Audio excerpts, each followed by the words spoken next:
to talk today, and it's great to follow Andrew, who sort of set the scene about the whole concept of running out. So maybe we can skip over that pretty quickly.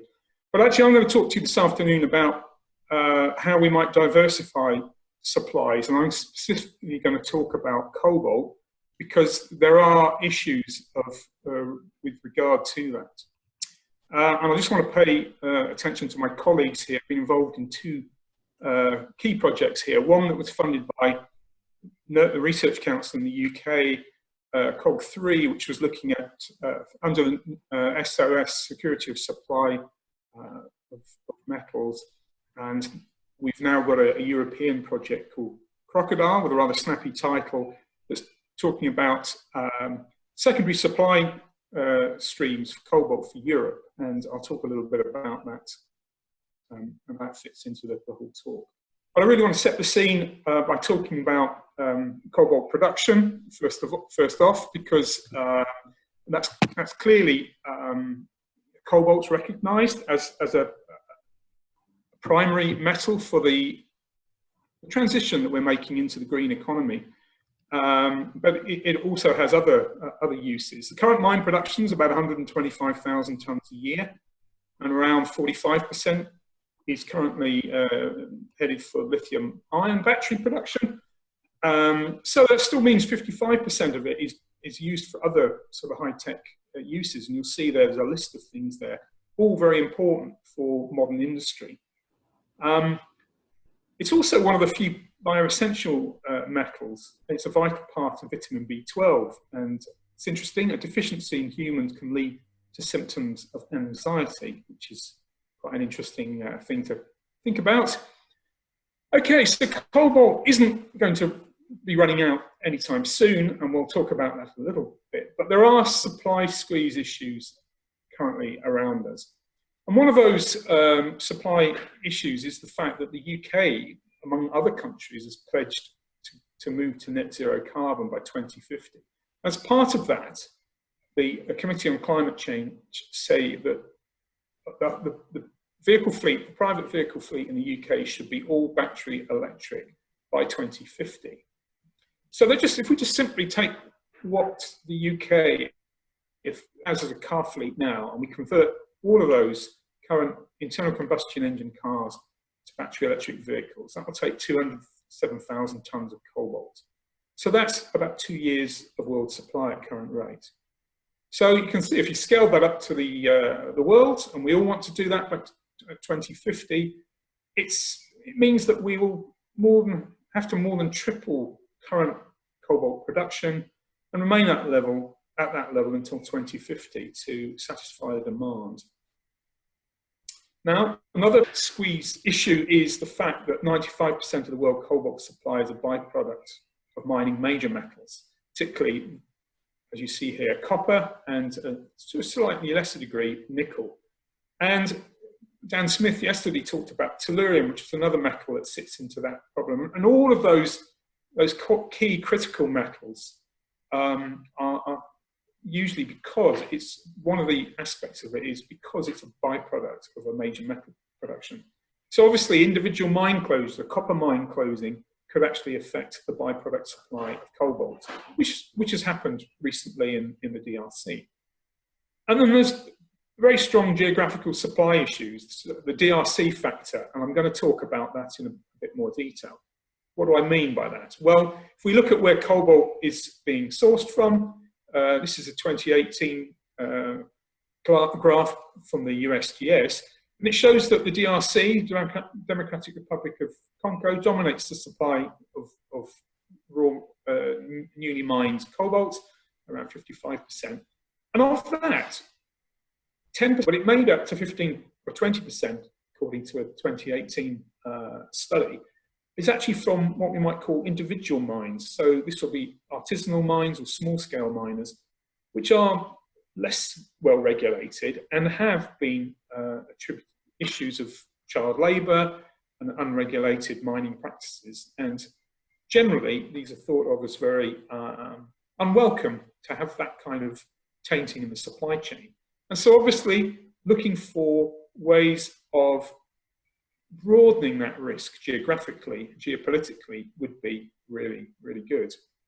So we can look in there at other countries that are producing. So we can look there, for example, Cuba and New Caledonia. So these are areas where there's cobalt production from nickel mining that potentially could be scaled up in other parts of the world. The one place where cobalt, there's a single country in the world, single set of deposits in the world where cobalt is the main commodity. So it's not a byproduct, and that is in Morocco. And we're going to talk a little bit about that. These are very complex arsenic-rich ores that have been mined there for a number of years, but they only account for around 2% of world production currently. So there's also a geological monopoly, if you like, on cobalt supply. So around 60% of it is linked to the large copper deposits in the copper belts. So that includes the Democratic Republic of Congo, but also Zambia. And then about 20% of it's coming as a byproduct of nickel laterite mining. Then magmatic nickel sulfides supply about 15%, and that's largely recovered at a smelter as a credit from the sulfides as a minor component.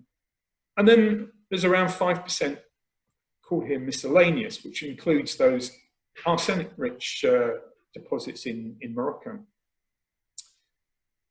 So we're not going to run out. And just to give you the reason why that's the case, just have to look at, you've probably heard about manganese nodules. So oceanic manganese nodules discovered in the 19th century by the HMS Challenger expedition, which is going to have actually 150th anniversary actually in 2022.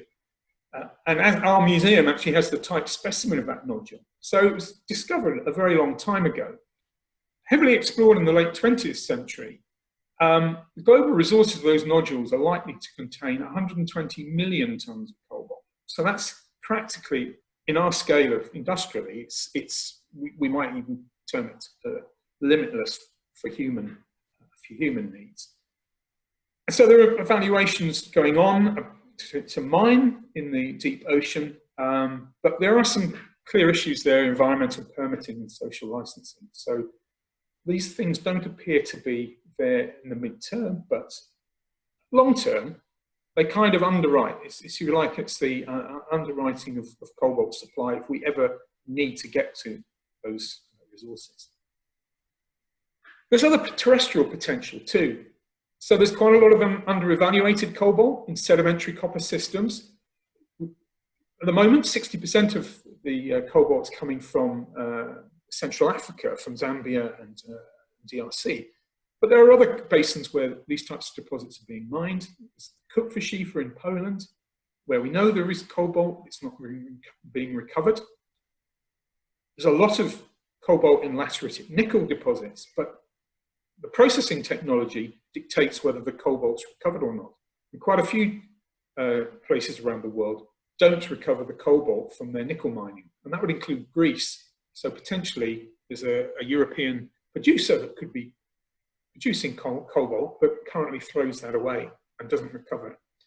And so there's lots of cobalt that reports to sulfide tailings, and a key example of that would be the Kasese deposit in Uganda, where actually the pyrite waste has gone back to and the cobalt's been recovered from it, and it's cleaned the site up.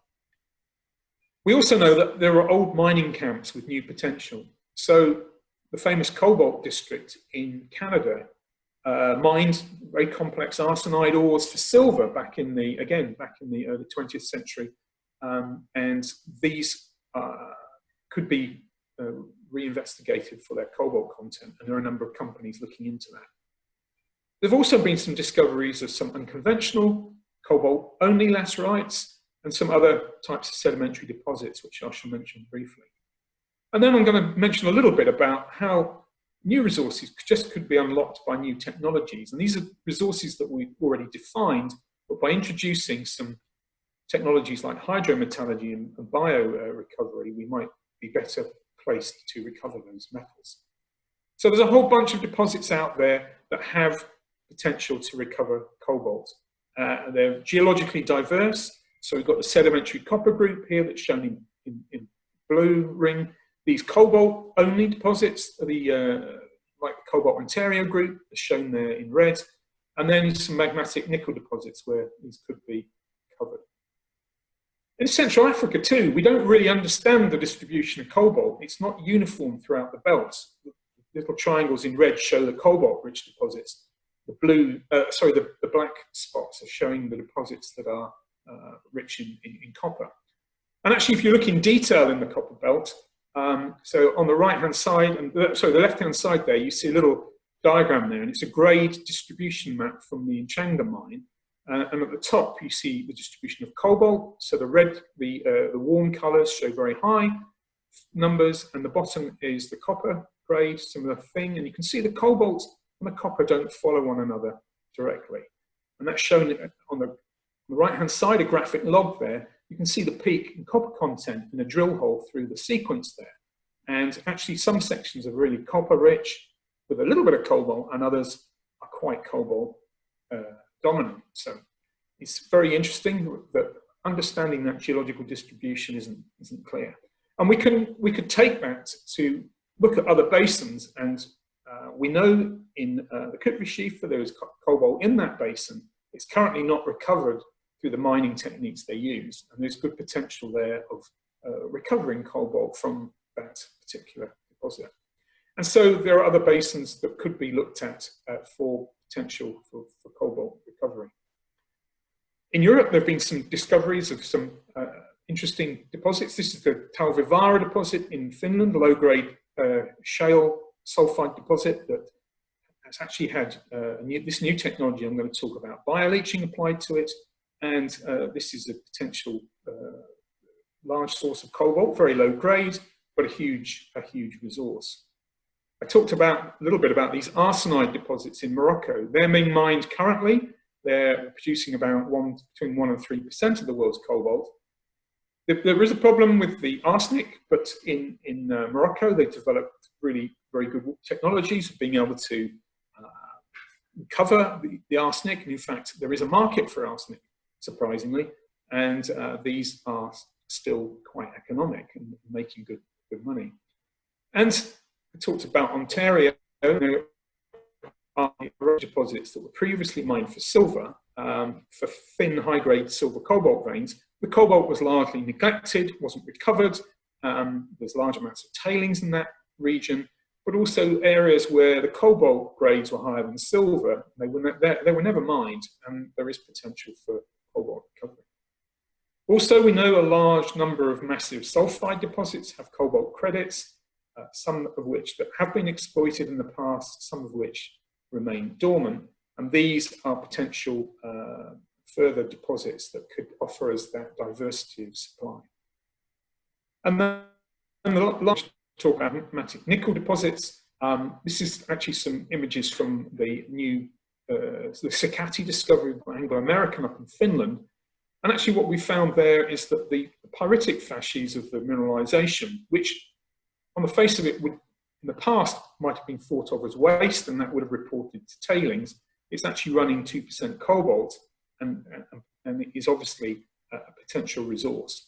And it does beg the question that there may be piles of mined tailings, Fennoscandia, that could be running quite significant cobalt that could be recovered.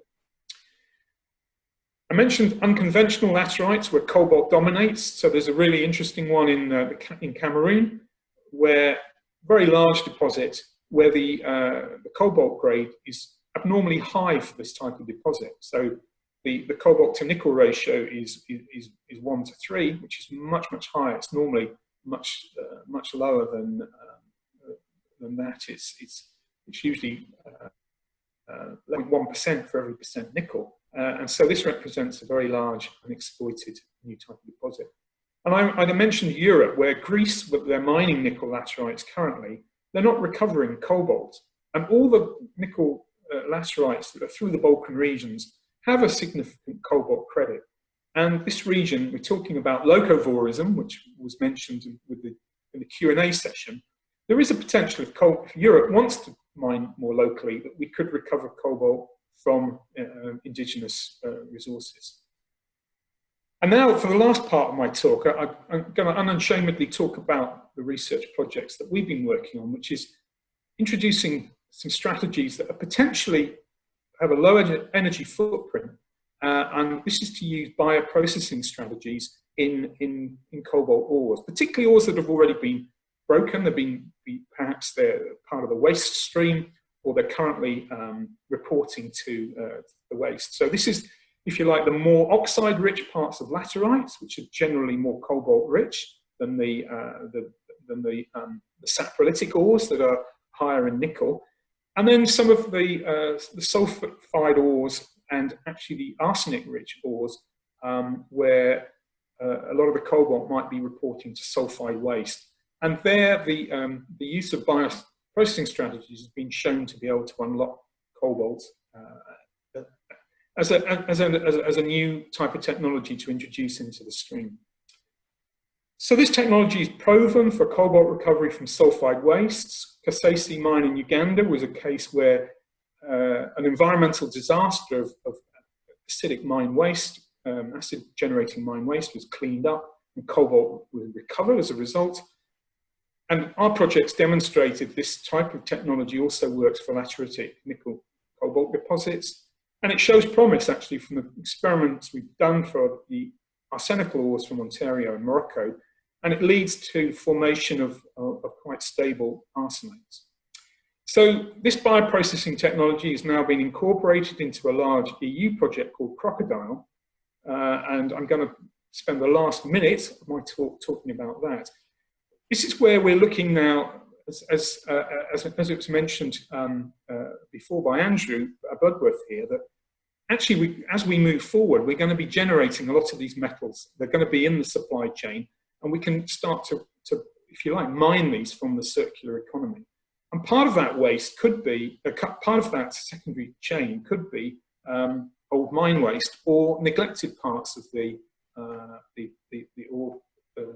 ore supply chain. And so this project that we have called Crocodile is actually looking at how we can build a secondary supply of cobalt before we get to the position where we're ending up by producing all these battery electric vehicles with no way of recovering it. And so this project, Crocodile, is looking at how we can use waste both from lithium-ion batteries, also from waste steel and catalysts, and then also supplementing that with material from waste material from ore streams of existing mines and other European mines. And we bring all of those together into a mixed supply chain that will then develop a set of material that can go into the cobalt refineries. And so we're working with major mining companies involved in this, but also companies involved in the manufacturing and waste supply chain, as well as the mining, the primary mining suite.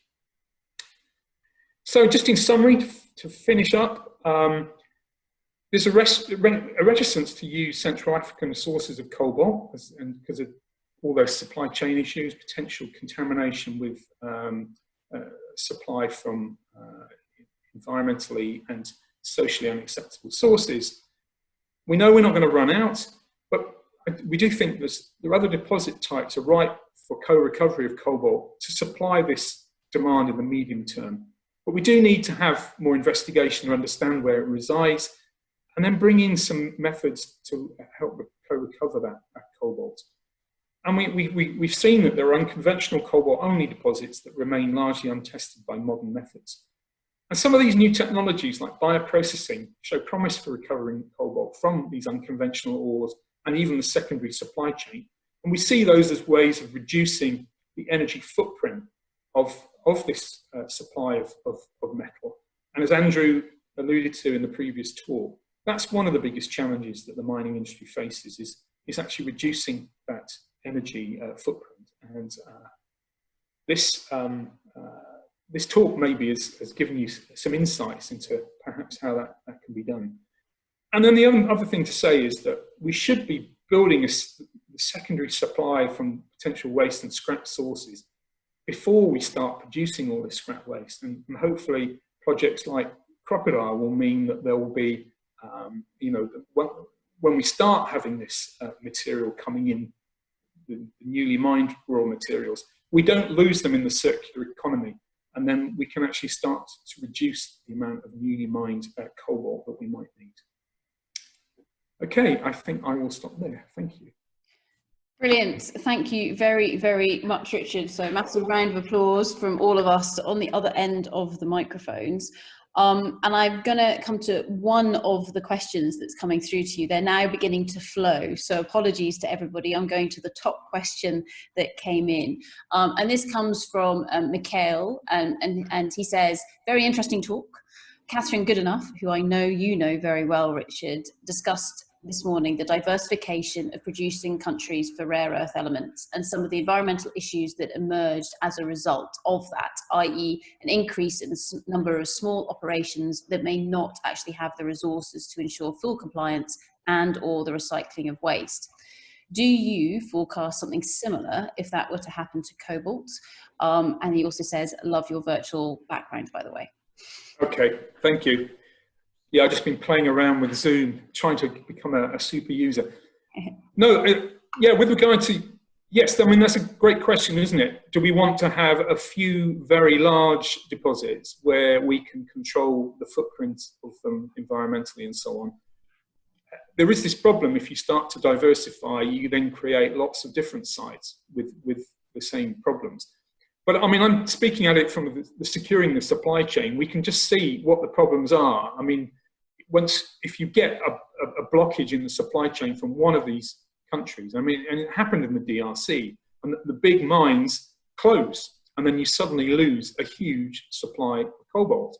And a downstream user, battery manufacturer, will lose the supply. So that is the biggest, for me, the biggest reason to diversify that is to improve the supply chain.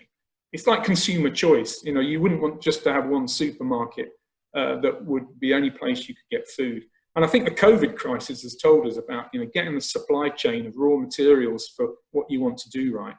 So I think diversification is good. That doesn't mean we should actually do things in a worse fashion. And in actual fact, what I'm suggesting, a lot of the new cobalt could come from potential waste sources or things that we're throwing away currently. And actually by having these new technologies, we can actually adjunct those to existing operations and increase, like we've done some, even with the Greek nickel industry, we can increase cobalt supply, indigenous cobalt supply by a significant amount for Europe. And similarly, waste from sulfide mining elsewhere. So I think it's kind of a mixture of getting a diverse supply chain, but not compromising the footprint. And I think this is where, if we can start to get it from some of these unconventional wastes, then I think that would improve the situation.